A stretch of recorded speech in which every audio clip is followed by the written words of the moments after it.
kalimat la ilaha illallah antara orang yang sudah punya mursyid dengan yang belum punya mursyid itu beda. Kalau orang yang belum bermursyid, dia mungkin zikirnya ya ketika habis sholat sama la ilaha illallah juga. La ilaha illallah, la ilaha illallah, la ilaha illallah. Boleh, ya boleh. Dapat pahala, dapat. Cuma kalau orang yang sudah masuk ke dalam thariqah, zikirnya tidak hanya ucapan itu dapat pahala, tapi zikirnya itu bisa membersihkan dosa-dosa kita. Dengan dudul. Nah, dengan dudul itu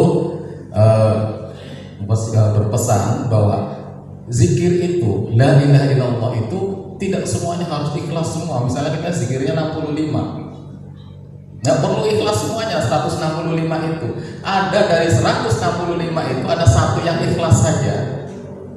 Satu yang ikhlas 165, maka itulah yang bisa menyebabkan kita masuk surganya Allah Subhanahu wa taala.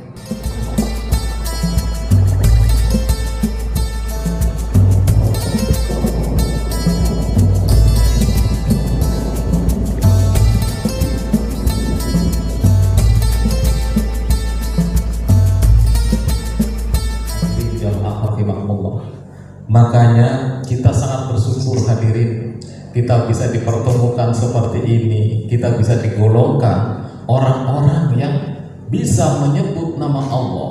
Itu sungguh nikmat yang luar biasa. Ciri-cirinya orang yang dicintai oleh Allah adalah orang tersebut itu dikenalkan dengan zikrullah. Jadi gak mungkin Allah itu mengenalkan hambanya, dia tidak dikenalkan dengan zikir. Pasti orang itu dikenalkan dengan zikrullah. Sebab yang namanya orang dicintai itu harus sering menyebut-nyebut namanya.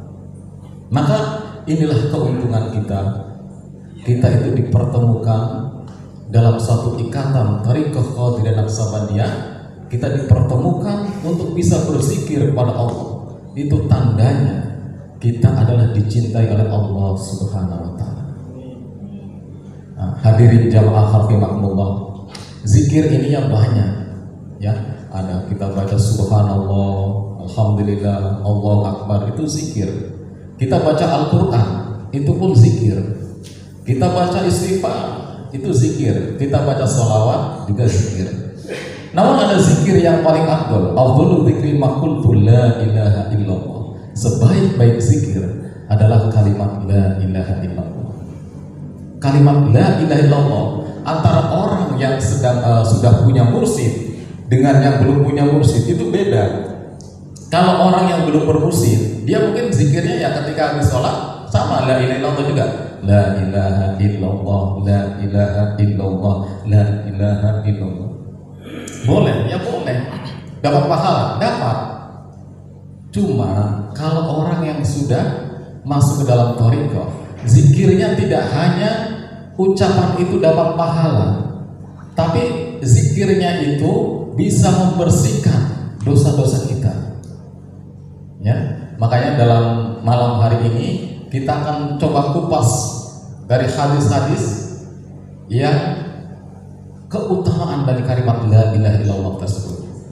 Hadirin jamaah rahimakumullah, ketika kita sudah ditalkinkan, ketika kita sudah diajarkan kalimat la ilaha illallah, maka kalimat la ilaha illallah itu sudah masuk ke dalam hati kita, sudah napel di sini. Sudah napel dalam artian itu ibarat tepung itu, ya, ibarat tepung misalnya roti itu dari tepung, dari telur, itu tidak bisa dipisah lagi, Pak. Jadi ruh kita dengan kalimat la ilaha illallah yang sudah ditalkinkan oleh sang mursyid melalui wakil talqin itu sudah menyatu. Maka keuntungan yang paling besar adalah di sini. Lakinu mautakum biqauli la ilaha illallah. Talkinkan orang yang mau mati tersebut dengan kalimat la ilaha illallah. Yang mau mati siapa, Pak? Kita semua yang ada di sini. Cuma kadang-kadang persepsi orang adalah yang namanya orang mau mati itu yang sedang sekarat gitu ya. Udah sakit lama, udah nggak bisa ngomong, wah ini baru ditalkin kalimat la ilaha illallah, baru ditalkin. Itu adalah suatu pengertiannya Ya, pengertian yang salah kaprah. Benar sih, benar juga. Jangan sampai setelah meninggal itu nggak ditalkin. Tapi yang namanya talkin ya ketika kita mau mati seperti ini. Ketika sudah ketika orang yang mau mati ditalkin, maka talkin yang diberikan oleh mursyid itu ibaratnya adalah tepung, ya, tepung telur dibikin roti, atau roti itulah. Roti kalau sudah jadi itu, maka tidak ada yang namanya tepung, tidak ada yang namanya telur. Nah, demikian juga orang yang sudah ditalkin dengan kalimat la ilaha illallah, maka kalimat la ilaha illallah ini sudah menyatu dengan ruh kita. Padahal apa? Mangkana akhiru kalamin la ilaha illallah dakhalal jannah. Barang siapa yang di akhir hayatnya dia ucapkan kalimat la ilaha illallah, maka dia masuk surga. Sementara apa? Sementara kita sudah dimasukkan tadi, ruh kita sudah disatukan dengan kalimat la ilaha illallah yang tidak bisa lepas dengan kalimat itu, maka keuntungannya adalah sangat luar biasa. Jadi istilahnya, cara gampangannya itu hadirin, mau meninggal di mana saja, itu yang akan keluar ya kalimat itu. Ketika ruh itu keluar ya kalimat itu, kalimat la ilaha illallah. Makanya wajar ketika Syekh Abdul Qadir Jailani itu dalam manaqobahnya mengatakan bahwa murid-muridnya itu sudah tercatat dari mulai sampai yaumil qiyamah, dari mulai saat sejak itu sampai yaumil qiyamah itu murid-muridnya Syekh Abdul Qadir sudah tercatat. Dan ketika yaumil qiyamah tiba, maka beliau itu berdiri di depan pintu neraka. Jadi belum masuk surga dulu. Tujuannya apa? Jangan sampai ada satupun muridku itu yang masuk ke dalam neraka. Dia nggak rela masuk ke dalam neraka. Hebatnya mursyid seperti itu. Jadi tidak hanya bertanggung jawab di dunia saja, di akhirat pun bertanggung jawab. Dia berdiri di depan pintu neraka. Takut-takutnya apa? Wah, namanya udah ada nih dari dulu ketika di dunia, si A, si B, si C. Kok tiba-tiba masuk neraka? Nggak bisa. Ditahan, Pak. Ketahu kamu muridku masuk surga. Wah, kayak juga masuk neraka juga, masuk surga. Pokoknya semua murid Syekh Abdul Qadir Jailani ditahan untuk semuanya agar masuk ke dalam surga. Kenapa? Karena rohnya sudah nempel. Maka itulah fungsinya talqin. Makanya kalau mau talqin itu beratnya setengah mati. Saya di Bekasi ini saat ini sedang, ya karena saya ngisi kajian untuk yang umum. Kebetulan saya kajiannya, saya materinya tasawuf. Saya ajak tuh orang-orang untuk talqin. Ya setelah saya pelajari ini sudah paham.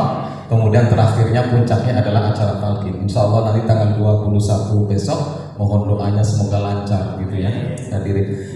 Tapi ya tadi masih banyak orang yang nggak mau, paham tapi nggak mau, berat. Ya, dengan berbagai macam pemikiran, nanti kalau sudah ditalqin bagaimana?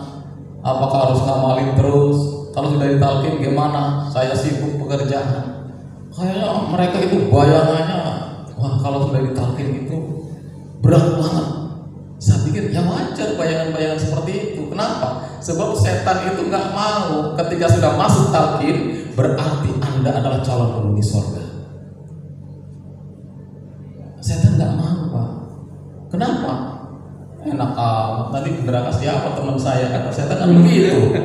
Iya, nanti di padahal setan kan misinya itu bagaimana orang masuk neraka sebanyak-banyaknya biar jadi teman.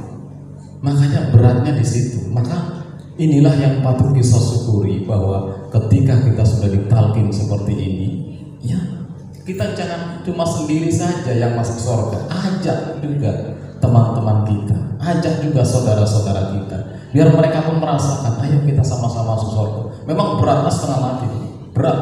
Kenapa? Karena kita sedang melawan setan, melawan iblis yang tidak mau.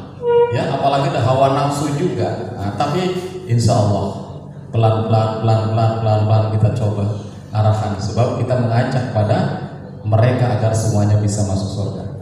Hadirin jamaah rahimakumullah, dalam hadis dikatakan riwayat Ahmad, man qala la ilaha illallah mukhlishan dakhalal jannah. Barang siapa yang mengucapkan la ilaha illallah, tidak ada sembahan kecuali Allah, maka dia masuk surga. Jadi dia mengucapkan itu mukhlisah, mengucapkannya dengan ikhlas. Hadirin jamaah rahimakumullah, saya pernah dikasih tahu oleh Ajengan Dudul. Ajengan Dudul itu anaknya Abah. Dulu itu kalau kita mau belajar ilmu ya, ilmu kita mau perdalam nih, kita biasanya disuruh ke Ajengan Dudul. Nah, Ajengan Dudul itu berpesan bahwa zikir itu, la ilaha illallah itu tidak semuanya harus ikhlas semua. Misalnya kita zikirnya 65, nggak perlu ikhlas semuanya 165 itu. Ada dari 165 itu ada satu yang ikhlas saja. Satu yang ikhlas 165, maka itulah yang bisa menyebabkan kita masuk surganya Allah Subhanahu wa taala. Jadi enak Pak. Ya, apalagi yang zikirnya sampai 165 lebih, insya Allah ada 2 atau 3 yang ikhlas ya. Yang lain mah alhamdulillah lama banget nih mau zikirnya gitu ya, lama banget nggak apa-apa, nanti pas giliran lenges ya ikhlas satu deh nggak apa-apa. Jadi setiap kita ikuti zikir itu ada 1 atau 2 yang ikhlas saja itu sudah cukup untuk memasukkan kita ke dalam surganya Allah Subhanahu wa taala. Lagi mautakum biqauli la ilaha illallah. Talkinkan orang yang mau mati dengan kalimat la ilaha illallah. Talkinkan orang yang mau mati dengan kalimat la ilaha illallah. Kalimat la ilaha illallah ini Pak, tidak bisa sembarangan kita itu kalau ada orang meninggal itu kita talkin kemudian dia bisa mengikutinya. Ada sebuah pengalaman. Ini dari Pak Kiai Wahyudin pernah bercerita ya ketika beliau mengajar. Jadi ada saudaranya, ya termasuk kerabatnya, dia itu mau ditalkin. Ketika ditalkin, ya karena Pak Kiai juga ustadz juga dalam artian dia orang terpandang. Oh, maka saudara-saudaranya dulu biar Pak Kiai Wahmi aja yang talkin. Ketika ditalkin itu marah-marah Pak. Jadi nggak semua orang itu ketika ditalkin ucapkan kalimat la ilaha illallah dia nurut kalimat la ilaha illallah ketika mau meninggal. Tidak, bisa aja setan itu berotak nggak mau. Sebab apa? Ketika ditalkin itu dia bisa mengucapkan la ilaha illallah kemudian dia ikuti kalimat la ilaha illallah, maka dia mati masuk surga sebesar apapun dosanya. Nah, makanya ketika mau nalkin itu, sebab ditalkin ini makana akhir kalamin la ilaha illallah. Barang siapa di akhir hayatnya dia ucapkan kalimat la ilaha illallah, dia masuk surga. Maka ketika mau menalkin, kita di telinga kanannya kita ucapkanlah la ilaha illallah. Kalau dia sudah bisa mengucap la ilaha illallah, sudah, jangan diteruskan. Tapi ketika dia berucap lagi, misalnya dia minta minum lagi, saya mau minum lagi, ditalkin lagi. Sebab apa? Nah, takutnya terakhirnya minum. Iya, bukan kalimat la ilaha illallah, talkin lagi. Makanya susahnya itu seperti itu. Kalau ditalkin itu, ini ditalkin lama-lama nggak mati-mati gitu ya. Lah, udah ngucapin la ilaha illallah nggak mati-mati gitu kan. Pas giliran orang yang pergi, saya minta minum, nggak mati. Repot di situ Pak. Kalau talkin mau meninggal itu seperti itu.